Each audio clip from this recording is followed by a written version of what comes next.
menyalurkan zakat kepada pengemudi ojek daring dan karyawan yang di PHK.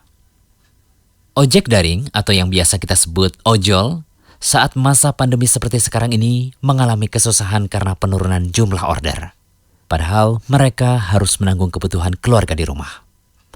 Menurut lembaga Statco Analytic yang mengkaji kondisi dua perusahaan transportasi daring terbesar di Indonesia, pengguna aktif transportasi online mengalami penurunan rata-rata sebesar 17% sejak pertengahan Maret 2020 lalu. Tepatnya setelah pemberlakuan imbauan work from home sebagai upaya mencegah penyebaran virus corona.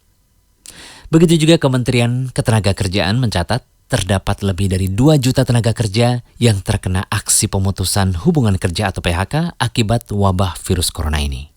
Berdasarkan data Kementerian Ketenagakerjaan per 20 April 2020, tercatat sebanyak 84.926 perusahaan telah merumahkan para pekerjanya.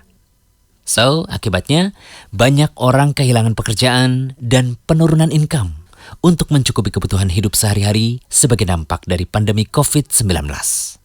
Nah, apakah boleh zakat diberikan kepada orang-orang semacam ini? Kita sudah memahami bersama bahwa zakat itu didistribusikan kepada 8 golongan, sebagaimana disebutkan dalam surat At-Taubah ayat 60.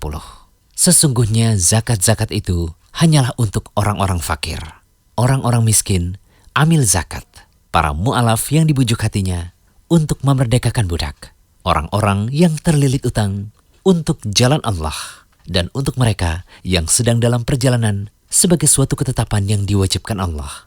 Dan Allah Maha Mengetahui lagi Maha Bijaksana. Menurut Syekh Profesor Dr. Muhammad Az-Zuhaili, orang fakir itu tidak memiliki harta dan pekerjaan. Atau ia memiliki harta dan pekerjaan tetapi tidak bisa mencukupi kebutuhan makan, pakaian, tempat tinggal, dan kebutuhan pokok yang layak. Semisal kebutuhan orang fakir itu 10, namun ia hanya bisa memenuhi 2 atau 3 kebutuhannya saja. Adapun orang miskin adalah orang yang punya pekerjaan yang layak, tetapi tidak bisa memenuhi kebutuhan makan, pakaian, tempat tinggal, dan hajatnya.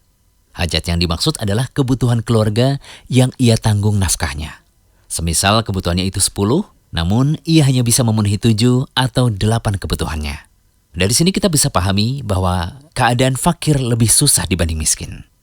Nah, dari penjelasan yang telah kami sebutkan tadi, maka dapat disimpulkan bahwa pengemudi ojol, begitu pula para pekerja yang di PHK, bisa masuk dalam golongan fakir atau miskin dalam kondisi pandemi saat ini. Sehingga mereka pun berhak menerima zakat. Semoga pembahasan kali ini bisa membuka hati kaum muslimin untuk memperhatikan orang-orang fakir atau miskin di sekitarnya dan betul-betul menyalurkan zakat kepada yang berhak menerimanya.